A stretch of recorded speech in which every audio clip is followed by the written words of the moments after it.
हमारी कल कुछ बहनें लाइव में आई थी और ऐसे भी कमेंट की थी कि आप सलोनी को अपने घर क्यों नहीं बुला लेती हैं।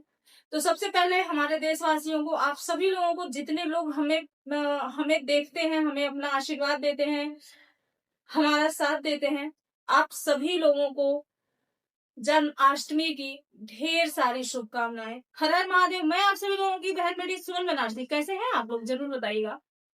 तो आइए हम कुछ बहनों के कमेंट का जवाब दे देते हैं। हमारी कुछ बहनें कल लाइव में आई थी और ऐसे भी कमेंट आ रहा है कि आप सलोनी को अपने घर पे क्यों नहीं बुला रही हो, आप अपने घर पे क्यों नहीं रख रही हो।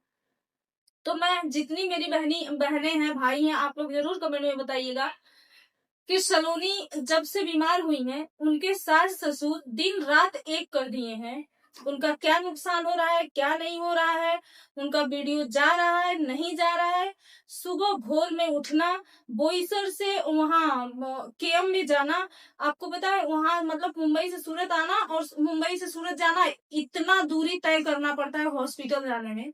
4 बजे भोर में वो लोग निकलते हैं और उनकी सास ससुर कितने अच्छे से केयर करते हैं। एक जन्मदाता, जैसे जन्म देने वाली माँ होती है, उस टाइप से सपोर्ट केयर करते हैं, सेवा करते हैं। अब आप लोग बताइए कि अगर मैं चली भी जाऊं, लेके आ भी जाऊं, पहले तो मैं आप लोग को यहाँ क्लियर कर दूं, शादी के बाद बेटी अपने ससुराल की हो जाती है, मायके की नहीं रह जाती है। उसमें हमारा उतना अधिकार नहीं होता है जितना सास ससुर का होता है। पहली बात। दूसरी बात, आप मान लीजिए मैं लेके आ भी गई और यहाँ आने के बाद ज्यादा तबीयत खराब हो गया, तो हम क्या मुंह दिखाएंगे।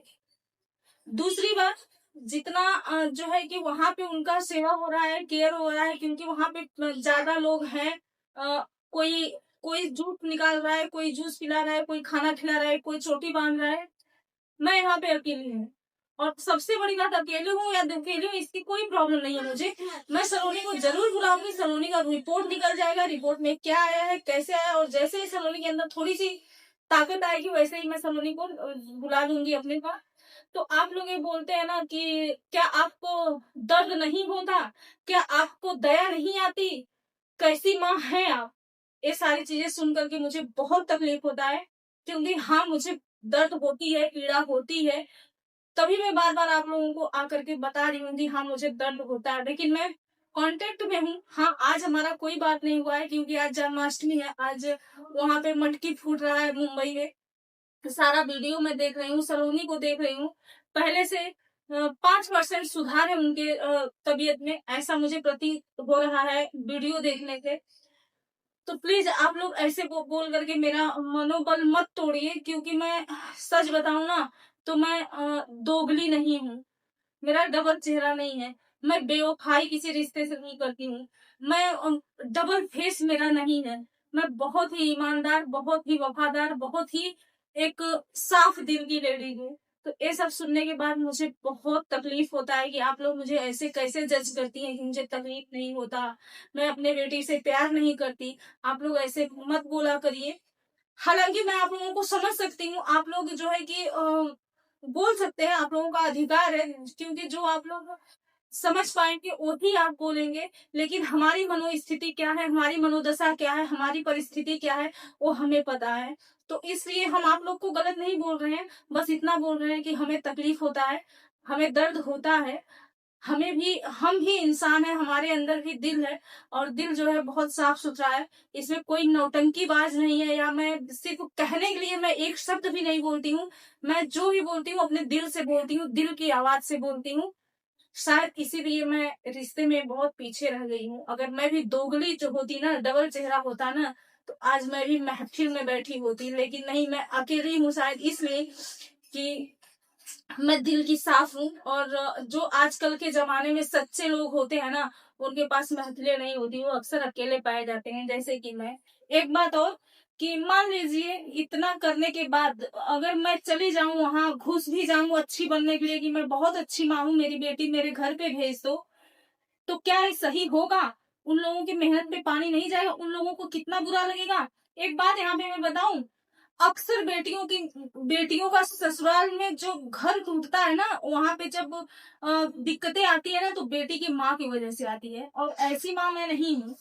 कि अगर मैं आज जा करके अच्छी बन जाऊँ, नहीं मुझे दो, मैं लेके जाऊँगी, मैं करूँगी ये वो, उन लोगों को कितना तकलीफ होगा जो 4 बजे भोर में उठते हैं। मतलब सारा काम दौड़ धूप के हो कि ये लास्ट में अच्छी बनने मैं चली जाऊँ।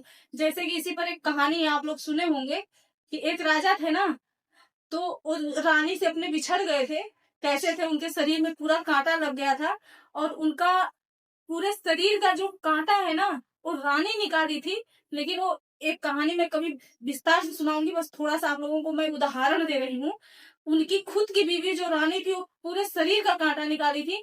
आँख का काँटा बच गया था, तो रानी को कोई काम याद आ गया, वो काम करने गई और अपने नौकरानी को वहाँ बैठा के गई और नौकरानी आँख का काँटा निकाली और जैसे ही आँख खुला, वो नौकरानी दिख गई। तो राजा रानी को छोड़ दिए, नौकरानी से प्यार करने लगे। तो इसके बाद क्या हुआ आप लोग को पता ही है।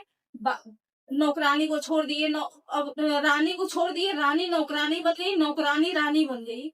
बहुत बाद जाके ये सारी चीजें क्लियर हुआ कि कौन असल में रानी है, कौन नौकरानी है, कौन क्या किया, कौन क्या नहीं किया। तो कहने का मतलब ये है कि मैं सिर्फ आंख का कांटा निकालने चली जाऊं, जबकि पूरे बदन का तो कांटा दर्द उन लोगों ने सहा है, उन लोगों ने निकाला है। तो आंख का कांटा मैं निकालने जाऊं।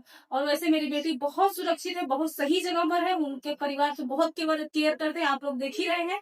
तो मुझे नहीं लग रहा है कि बीच में मुझे टांग अड़ाने की कोई जरूरत है। हाँ, जहाँ जो मेरा फर्ज है उसके लिए मैं आधी रात को खड़ी हूँ। लेकिन इसमें अच्छी बनने में चली जाऊं, एक वो डबल फेस जैसा हो जाएगा कि मैं अच्छी बनने चली जाऊंगी, नहीं मैं लेके जाऊंगी, ये है वो है। पहले मैं अपनी कैपेसिटी देख लूं, इसके बाद मैं नाटक करूं।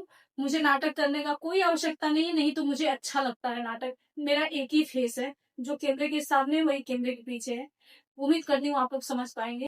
तो अपने बाड़ी को विराम देती हूँ, वीडियो बड़ा हो जाएगा। हर हर महादेव, जय श्री कृष्ण। कैसे हैं आप लोग जरूर बताइएगा। धन्यवाद।